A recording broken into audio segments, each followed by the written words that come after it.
নমস্কার viewers, মৃগাঙ্কুশ info চ্যানেলে আপনাদেরকে স্বাগত জানাই। আরও একবার নতুন একটি বিজ্ঞপ্তি নিয়ে আপনাদের কাছে আমি উপস্থিত হয়েছি।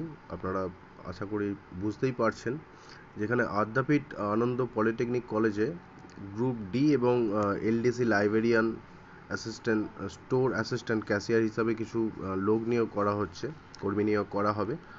আর অষ্টম শ্রেণীর যোগ্যতায় গ্রুপ ডি সেকশনে কিছু লোক নিয়োগ হবে। তো এটি হচ্ছে তার অফিসিয়াল পেজ, এবং এখানে দেখুন যে জায়গাটা আমি একটু মার্ক করে দিই আপনাদেরকে। এখান থেকে আপনারা কিন্তু অফিসিয়াল নোটিফিকেশানটা পেয়ে যাবেন, এবং অ্যাপ্লিকেশান লিঙ্ক জায়গাটা ঠিক সোজাসুজি নিচের দিকে দেখুন, ক্লিক হেয়ার অপশান আছে। এখান থেকে কিন্তু আপনারা গ্রুপ ডি বা এলডিসি বা লাইব্রেরিয়ান যে পদেই হোক না কেন, আপনারা যে পদে আবেদন করতে ইচ্ছুক সেই পদেতে আপনারা অ্যাপ্লাই করতে পারেন। এবার একটু অ্যাপ্লিকেশন প্রসেসটা একটু দেখে নেওয়া যাক।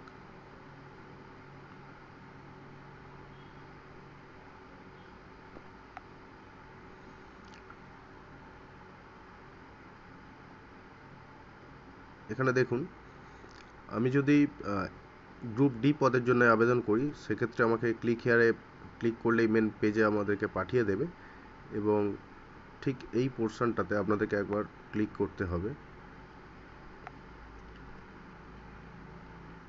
ক্লিক করলেই এরকম একটা ফরম্যাট চলে আসবে। প্রথমেই আপনাদের যে এটা থাকবে যে পোস্ট অ্যাপ্লাইড ফর ডেজিগনেশন, তো এখানে আপনারা যে পদের জন্য আপনারা আবেদন করতে চাইছেন সেখানে গিয়ে আপনারা ক্লিক করে দেবেন। যদি আমি গ্রুপ ডি পদের জন্য আবেদন করি, তো গ্রুপ ডিটা আমি সিলেক্ট করে নেবো, অটোমেটিক ওটা সিলেক্ট হয়ে যাবে। এবং বাকি যে বেসিক ইনফরমেশান আছে, চলুন একটা একটা করে দেখে নেওয়া যাক। তো এখানে গ্রুপ ডি পদের জন্য আমি অ্যাপ্লাই করব, তার গ্রুপ ডি আমি সিলেক্ট করে নিলাম।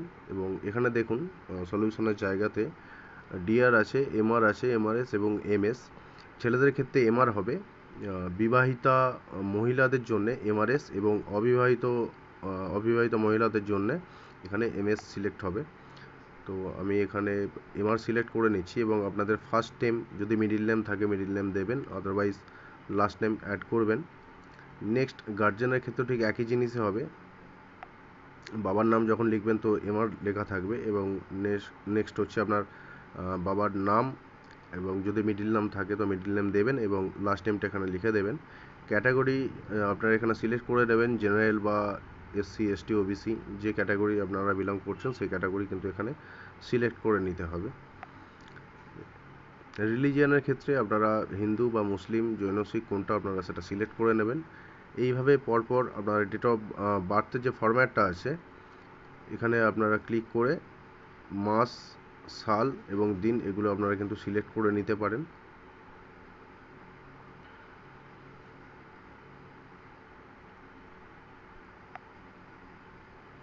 এভাবে কিন্তু আপনারা সিলেক্ট করে নিতে পারেন। নেক্সট, জেন্ডার সিলেক্ট করবেন। আর আইডি প্রুফ হিসেবে আপনারা ভোটার আইডি দিতে পারেন, বা আধার নাম্বার, যেটা আপনারা মানে আপনাদের পছন্দ সেটা কিন্তু আপনারা এখানে কিন্তু অ্যাড করতে পারেন। এখানে দেখুন পিডাব্লিউডির ক্ষেত্রে যদি আপনারা ফিজিক্যাল হ্যান্ডিক্যাপ্ট হন এবং এই ক্রাইটেরিয়ার মধ্যে যদি আপনারা থাকেন আর কি, তো সেক্ষেত্রে আপনারা ইয়েস করবেন, আদারওয়াইজ সেটা নোই থাকবে। কমিউনিকেশনের জন্য আপনাদের হাউস নম্বর, বিল্ডিং বা প্লট নম্বর, এখানে স্টার মার্কস দেওয়া আছে, অর্থাৎ আপনাদের হাউস নম্বর দিতে হবে। এটা কিন্তু আপনারা ভোটার কার্ডের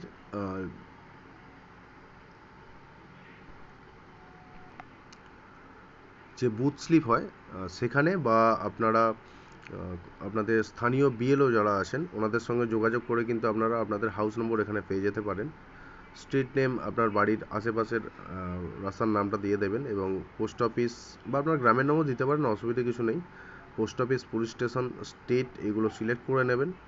ডিস্ট্রিক্ট সিলেক্ট করে পিনকোড সিলেক্ট করে নেবেন। পার্মানেন্ট অ্যাড্রেস যদি সেম থাকে তো জাস্ট ক্লিক করে দেবেন, অটোমেটিক এটা ফিল আপ হয়ে যাবে।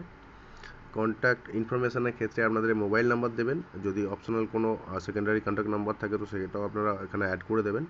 ইমেল আইডি এবং কন্ট্যাক্ট নাম্বারটা একটু দেখে শুনে দেবেন, কারণ এক্ষেত্রে আপনাদের অ্যাডমিট কার্ডটা কিন্তু এই থ্রু দিয়ে আপনাদেরকে জানানো হবে। এডুকেশন কোয়ালিফিকেশনের ক্ষেত্রে যদি আপনাদের পিএইচডি থাকে তো দেবেন, আদারওয়াইজ দেওয়ার কোনো প্রয়োজন নেই। পোস্ট গ্র্যাজুয়েশনের ক্ষেত্রেও একই জিনিস। গ্র্যাজুয়েশন যদি থাকে আপনারা এখানে শো করবেন, আদারওয়াইজ দেওয়ার কোনো প্রয়োজন নেই।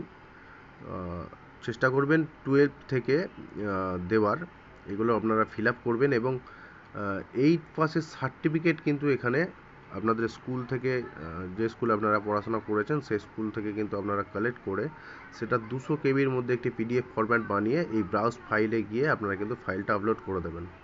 এটা আপনাদেরকে করতেই হবে। এক্সপিরিয়েন্সের ক্ষেত্রে আপনাদের যদি কম্পিউটারে বেশি কোনো নলেজ থাকে তো সেক্ষেত্রে কিন্তু এখানে আপনাদেরকে দিতে হবে। এবং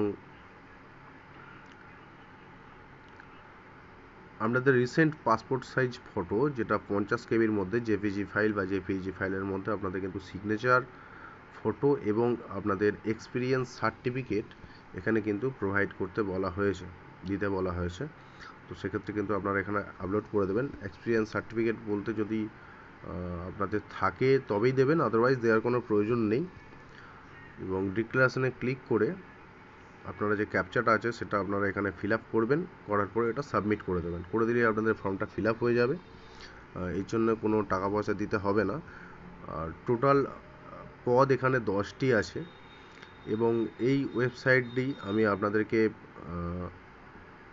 আমার কমেন্ট বক্সে দিয়ে দেবো, আপনারা সেখান থেকে গিয়ে কালেক্ট করে নিতে পারেন, সেখান থেকে ডিরেক্ট আপনারা ফর্মটা ফিল আপ করে নিতে পারেন। এরকম চাকরি সংক্রান্ত বিষয়ে যদি আরও কোনো নিত্য নতুন আপডেট আপনারা পেতে চান তো সেক্ষেত্রে চ্যানেলটির সঙ্গে জুড়ে থাকুন এবং বন্ধুবান্ধবদের চ্যানেলটি শেয়ার করুন। আজকের ভিডিও এতটুকুই। আপনাদের সবাইকে ধন্যবাদ জানিয়ে আমি এখানেই শেষ করছি। ভালো থাকবেন, সুস্থ থাকবেন। ধন্যবাদ।